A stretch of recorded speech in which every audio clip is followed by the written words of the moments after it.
Halo, Assalamualaikum warahmatullahi wabarakatuh. Ketemu lagi dengan saya di channel Vlog Berita. Oke teman-teman, hari ini tuh ada kabar berita dengan judul Pernah terkenal hingga Soekarno ngefans padanya. Wanita ini sempat disebut artis tercantik di Indonesia. Siapa yang tidak kenal Bapak Proklamator Indonesia yakni Soekarno. Sosok Presiden RI pertama Insinyur Soekarno selain pintar dan berwibawa juga memiliki pesona yang membuat dirinya banyak dikagumi kaum hawa. Sejak di era perjuangan, nama Soekarno pun dulu sangat populer. Namun meski digandrungi oleh banyak orang, siapa sangka Presiden Soekarno pernah mengidolakan sosok artis senior yang berparas ayu rupawan.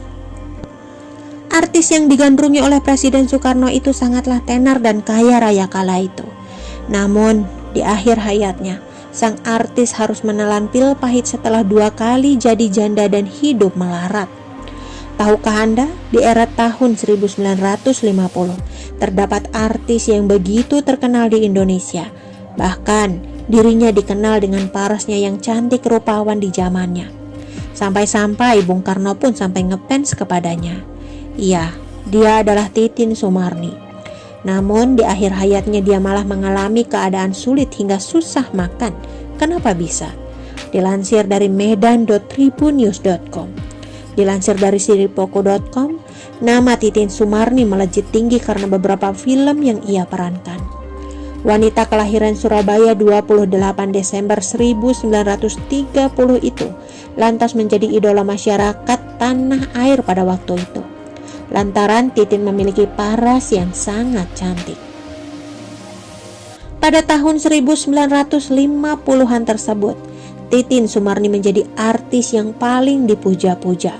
Bagaimana tidak, ia menjadi artis paling populer dan meninggalkan artis papan atas lainnya, seperti Neti Herawati, Elia Rosa, dan lain-lainnya.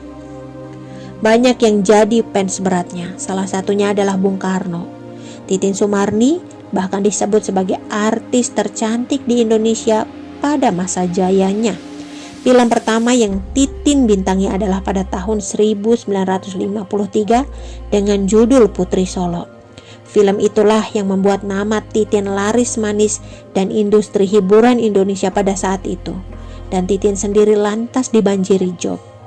Selain itu, namanya juga kerap membintangi beberapa film yang diberi nama box office di masa itu. Namun siapa sangka, setelah dipuja-puja, Titin Soemarni justru mengalami masa sulit. Sayang seribu sayang, ketenaran yang dimiliki oleh Titin justru berbanding terbalik dengan kisah rumah tangganya. Seperti yang pernah dimuat dalam buku karangan Lingga Wisnu berjudul Rahasia Hidup R.A. Titin Soemarni. Pada awal ketenarannya, ia bercerai dari Mustari, suaminya yang seorang pegawai negeri biasa. Setelah bercerai, Titin kemudian menikah lagi dengan seorang pengusaha kaya dari Sulawesi Utara.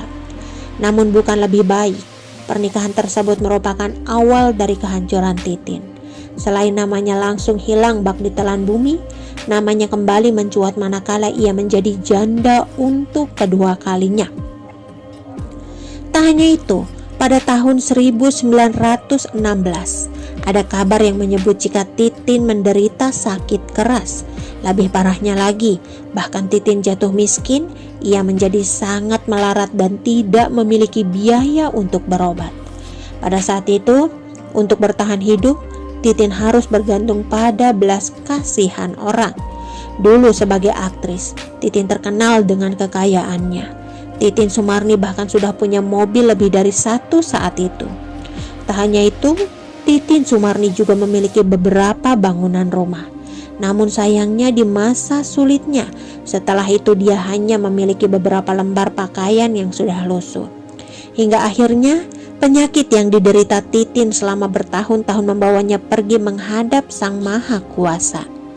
Iya, tepat pada 15 Mei 1966. Di umurnya yang masih cukup muda yakni 35 tahun, Titin justru meninggal dalam kemiskinan. Sungguh sangat miris, mengingat Titin seorang pernah menghibur rakyat Indonesia, ia malah meninggal dalam kondisi yang sangat menyedihkan. Oke teman-teman, itu sedikit berita dari channel Vlog Berita. Sampai ketemu lagi di berita-berita selengkapnya. Assalamualaikum, bye-bye.